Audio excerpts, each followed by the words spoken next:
most powerful response to conflict isn't a devastating comeback. Silence wins always. Think about the last time someone attacked you, verbally, emotionally, or publicly. Your instinct was to defend yourself, to explain, to fight back. But there are people who do none of that. They simply go quiet, and somehow, inexplicably, they come out ahead every single time. Going silent is not giving up. It is the most advanced psychological move. Here's what I want you to hold on to. There's a phenomenon documented in negotiation science. A discovery so counterintuitive that researchers initially thought it was a data error. That reveals exactly what happens inside the other person's mind when someone refuses to engage. I'll come back to it in one of the final segments of this video, and when I do, it will reframe every conflict you've ever walked away from feeling defeated.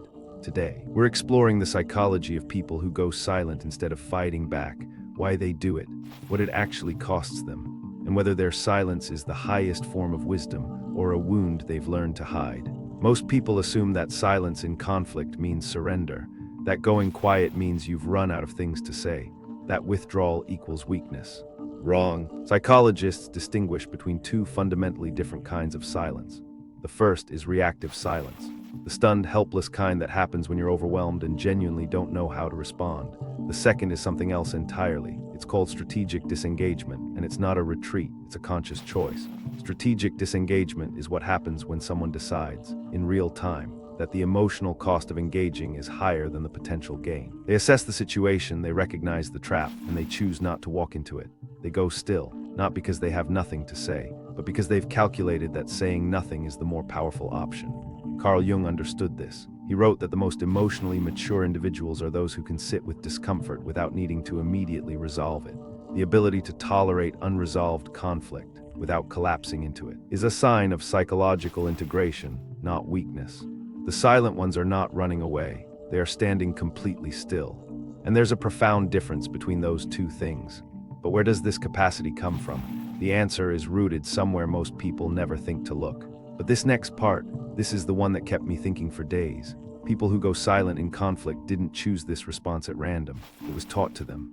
Long before they had the words to understand it, silence became their language of survival. Attachment theory, developed by psychologist John Bowlby, tells us that our earliest relationships become the template for how we handle conflict for the rest of our lives. Children who grew up in homes where emotional expression was punished, where speaking up led to more pain, not less, learned one crucial lesson. Staying quiet keeps you safe. And they never unlearned it. This isn't a character flaw, it's an adaptation, a brilliantly efficient one. When the environment teaches you that fighting back makes things worse, your nervous system wires itself to disengage instead. The silence becomes a shield, invisible, automatic, and incredibly durable. Now that you see how deeply this pattern takes root, hit like and subscribe to keep exploring the depths of your psyche with me. Because what we're about to discover is that this shield, forged in childhood pain, sometimes becomes something far more powerful in adulthood. But here's what almost nobody talks about. What does that silence actually do to the person standing on the other side? Stop and think about this for a second. In every conflict, there's an invisible economy of emotional energy. Someone has to maintain the tension. Someone has to keep the argument alive. Someone has to justify, defend, accuse, or explain. And here's the thing. When one person refuses to participate in that economy, the entire burden shifts. The moment someone goes silent, the other person is left holding all of it. The anger, the expectation, the desperate need for resolution. They're suddenly managing both sides of the conflict entirely on their own. Researchers studying power dynamics in negotiation, particularly at the Harvard program on negotiation, consistently find that whoever speaks first in a tense silence loses the most leverage. The pressure to fill the void is nearly irresistible. It's a cognitive reflex. The mind abhors an empty conversational space the same way nature abhors a vacuum. In the middle of difficulty lies opportunity. And the silent person has created the difficulty without saying a single word. This dynamic is more than a social trick. It's a fundamental restructuring of who holds the power in any given exchange. And it works because of something buried deep in our evolutionary wiring. But the real weapon, the one most people completely miss, is what happens to the other person's internal world when they are met with absolute nothing. Here's where the story takes a dark turn. Because silence doesn't just redistribute power, it redistributes anxiety. And this is the core of everything. When you refuse to react, when you absorb an attack and return nothing, you've essentially handed the other person a mirror, and what they see reflected back is themselves, unfiltered, undefended, exposed. The human nervous system cannot tolerate unresolved social tension. It's wired to seek closure at almost any cost. When someone attacks you and you don't respond, their brain doesn't interpret that as your weakness. Their brain interprets it as a signal that something is fundamentally wrong. They start to wonder what you know that they don't. They begin to fill the silence with their own fears, their own guilt, their own uncertainty. They replay what they said. They question their own judgment. They start managing a story entirely in their head, a story you're not even participating in. Your silence becomes their cage. This is what psychologists call projective anxiety. The void you create becomes a screen onto which the other person projects their deepest insecurities. You didn't say a word, but you forced them to confront themselves. Strategic silence forces the other person to fill the void with their own anxiety. And the neuroscience behind exactly why this happens. That's what makes this truly extraordinary. Now, what I'm about to tell you sounds almost impossible, but it has been proven in laboratory conditions.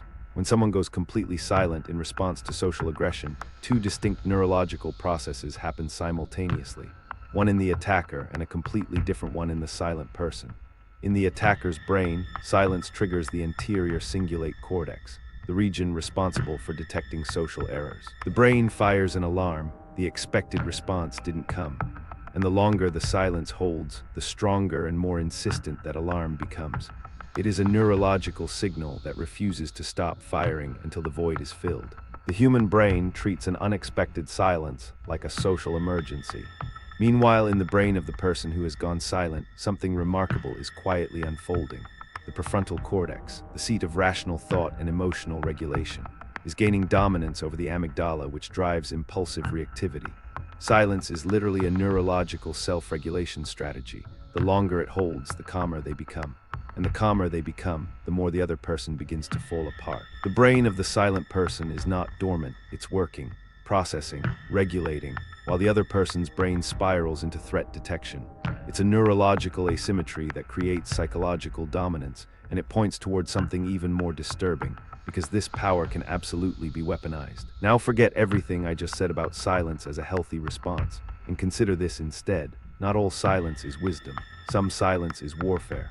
Psychologists draw a clear line between healthy strategic disengagement and what relationship researcher John Gottman calls stonewalling, identified as one of his 4 horsemen of relationship destruction. Stonewalling is silence weaponized. It's not the calm of someone who has chosen not to escalate. It's the frozen wall of someone who has decided to punish. Stonewalling destroys relationships. Gottman's research, spanning 4 decades and thousands of couples, found that stonewalling is one of the single strongest predictors of relationship breakdown. Not because it refuses to fight, but because it refuses to connect. It communicates something devastating. You don't exist to me right now. The recipient of stonewalling doesn't just feel dismissed, they feel erased. And that erasure activates the same neurological pathways as physical pain. MRI studies confirm it. Being socially ignored lights up the same brain regions as a broken bone. Being ignored by someone you love hurts as much as physical injury. The opposite of love is not hate, it's indifference. So the same silence that protects can also destroy everything around it. The difference lies entirely in the intention behind it. And what I need to tell you next changes how we judge the silent ones completely. Let me pause here because this next part reshapes the entire picture we've been building. We've been talking about silence as though it's always a deliberate choice, but for many people, it isn't. There's a category of people who don't go silent because they've calculated the best strategic move. They go silent because they've lost access to their own voice. Psychologists call this emotional flooding, a state where the nervous system becomes so overwhelmed by stress hormones that coherent speech becomes genuinely, physiologically impossible.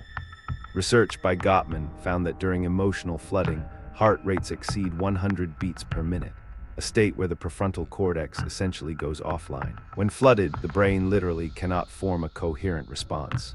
This isn't a lack of courage, it's biology. For these people, silence isn't strategy, it's survival. For those with histories of trauma, especially people who grew up in volatile or unpredictable environments, silence becomes reflexive, an automatic shutdown. The body remembers that speaking up was dangerous, and it closes the system down before the person even makes a conscious decision. This is called the freeze response, the least understood of the three survival states: fight, flight, or freeze. Freeze is the body's last resort when escape isn't possible and fighting back feels too dangerous to risk. Understanding this changes how we should judge the silent ones, and what science discovered next ties everything together in one extraordinary finding. If you thought that was unsettling, you're not ready for what the data actually shows. The science of silence in conflict has been studied across disciplines: clinical psychology, political negotiation, corporate leadership, and the findings consistently point to one deeply counterintuitive truth. Silence is statistically the most effective response to manipulation and aggression. In a series of studies published in the Journal of Applied Psychology, researchers examined how targets of workplace aggression responded over extended periods. Those who engaged directly, defending themselves, arguing back, or offering explanations, reported higher ongoing stress and were more frequently retargeted by aggressors. Those who adopted what researchers called dignified disengagement, calm, non-reactive silence, found that aggression directed at them dropped significantly within weeks. The silence communicated something that no words could convey. I am completely unaffected by you. And the moment a person signals that, they cease to be a viable target. This aligns with what FBI negotiators have documented for decades. Their most effective technique is not confrontation, it is calibrated silence. The deliberate pause that forces the other party to reveal more than they ever intended to. The more you explain yourself, the more you give them to argue with. If you know someone who always goes quiet instead of fighting back, send this to them. They need to understand what they've been doing right all along, and what comes next. That's the finding that changes everything. I told you at the very beginning of this video that there was a finding from negotiation science. One that researchers initially thought was a data error because the results seemed too clean to be real. This is it. In a landmark study conducted at Columbia Business School, researchers had participants engage in a series of high-stakes negotiation exercises. In one condition, subjects were instructed to go completely silent for exactly 5 seconds after any offer was made. Regardless of the offer's quality, 5 seconds of unbroken eye contact, no words, no nods, no expression, nothing. The results were extraordinary. Extraordinary. In 80% of negotiations, the other party spontaneously revised their offer, in the silent party's favor. Before the 5 seconds were even up, they couldn't hold the void. They rushed to fill it, and in doing so, they gave ground they had never planned to surrender. But here's what shocked the researchers most. The subjects who went silent reported feeling more uncomfortable than the ones who immediately caved. The silence was hardest on the person creating it, which means strategic silence requires something profound. The capacity to tolerate your own discomfort more than you fear the other person's reaction. The most psychologically advanced people can sit in discomfort without flinching. This is the real truth about the silent ones. Their silence isn't effortless. It's the hardest thing they do, and it's exactly what makes them impossible to defeat. Comment silent power if this just reframed every conflict you've ever walked away from feeling like you lost. And so we arrive at what all of this is really pointing toward. The psychology of people who go silent isn't one thing, it's a spectrum. On one end, trauma, freeze responses, and learned helplessness.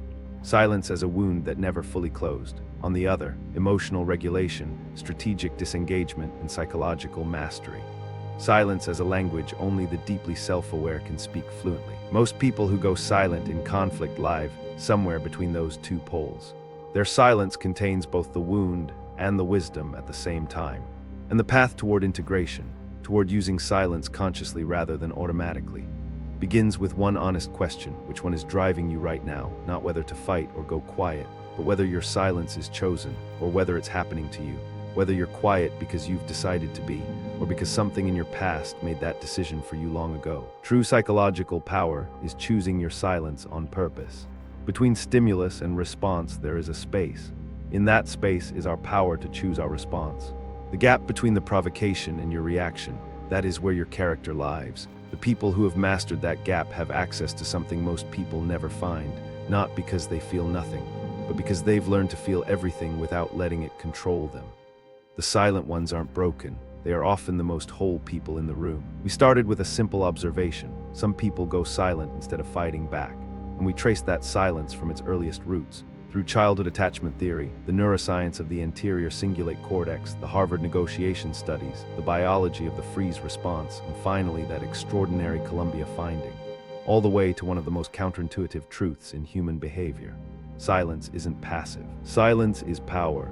The most psychologically advanced response in a conflict isn't always the one with the most words.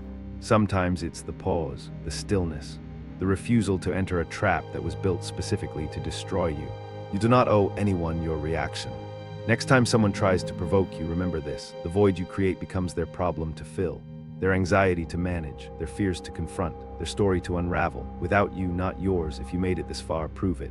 Comment silent power below, and tell me honestly, does your silence come from strength or from a wound you're still in the process of healing? There's no wrong answer, just an honest one. Welcome to the Psyche Project.